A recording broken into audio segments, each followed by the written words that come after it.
നമസ്കാരം. Raf talk ഫുട്ബോളിലേക്ക് അവർക്കും സ്വാഗതം.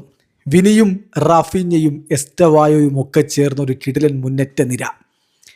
ബ്രസീലിൻ്റെ വേൾഡ് കപ്പിലെ മുന്നേറ്റ നിരയെക്കുറിച്ച് വ്യക്തമായൊരു ധാരണയുണ്ട് കാർലോ ആഞ്ചലോട്ടിക്ക്. ശരിയാണ്, ഈ ഇൻ്റർനാഷണൽ ബ്രേക്കിനുള്ള മത്സരത്തിന് എസ്റ്റവായോ ഇല്ല. എസ്റ്റവായോ പക്ഷേ പരിക്കിൽ നിന്ന് മുക്തനായിട്ട് ഇപ്പോൾ വീണ്ടും കളി തുടങ്ങിയിട്ടുണ്ട്. വേൾഡ് കപ്പിലെ ആഞ്ചലോട്ടിയുടെ പ്രധാനപ്പെട്ട ആയുധങ്ങളിൽ ഒരാൾ അത് എസ്റ്റവായോ തന്നെയാണ്. ഇപ്പോൾ നാളെ കഴിഞ്ഞ് മറ്റന്നാൾ ഫ്രാൻസിനെതിരെ ബ്രസീൽ കളിക്കാനിറങ്ങുന്നു.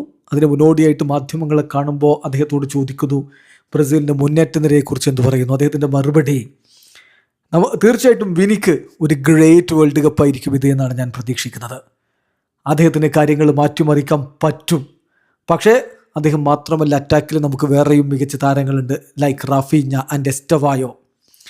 അപ്പോൾ ഒരു പ്ലെയർ മാത്രമല്ല കളി മാറ്റിമറിക്കാൻ നമുക്കുള്ളത്. വളരെ സ്ട്രോങ് ആയിട്ടുള്ളൊരു മുന്നേറ്റ നിരയുള്ള ടീം നമുക്കുണ്ട്. മുന്നേറ്റത്തിൽ എനിക്ക് 4 താരങ്ങളെ വേണം, ഒരുമിച്ച് ഞാൻ ഇറക്കും മുന്നേറ്റ താരങ്ങൾ. കാരണം നമുക്കുള്ള താരങ്ങളുടെ ഒക്കെ മികവ് വെച്ച് മികച്ചൊരു സ്ട്രക്ചർ അതായിരിക്കും. വളരെ മികച്ച അത്ലറ്റ്സ് നമുക്ക് മുന്നേറ്റത്തിലുണ്ട്. സോ ആ ഒരു അഡ്വാൻറ്റേജ്, ആ ക്വാളിറ്റിയുടെ അഡ്വാൻറ്റേജ് നമ്മൾ എടുക്കേണ്ടതുണ്ട് എന്നുകൂടി കാർലോ ആഞ്ചലോട്ടി വ്യക്തമായി പറയുന്നു. അപ്പോൾ ബ്രസീൽ ടീമിൻ്റെ മികവ് ഈ അറ്റാക്കേഴ്സിൻ്റെ ക്വാളിറ്റിയാണ്. അത് മുതലെടുക്കുന്ന തരത്തിലുള്ള ഒരു 11 കൊണ്ട്, ഒരു സ്ട്രക്ചറും കൊണ്ട്, ഒരു ഫോർമേഷനും കൊണ്ട് ടീമിനെ ഇറക്കും വേൾഡ് കപ്പിന് എന്ന് തന്നെ ആഞ്ചലോട്ടി സൂചന നൽകുന്നു. വീഡിയോ അവസാനിക്കുന്ന ഫുട്ബോൾ ലോകത്തെ കൂടുതൽ വിശേഷങ്ങളുമായി റാഫ് ടോക്സ് എത്താം.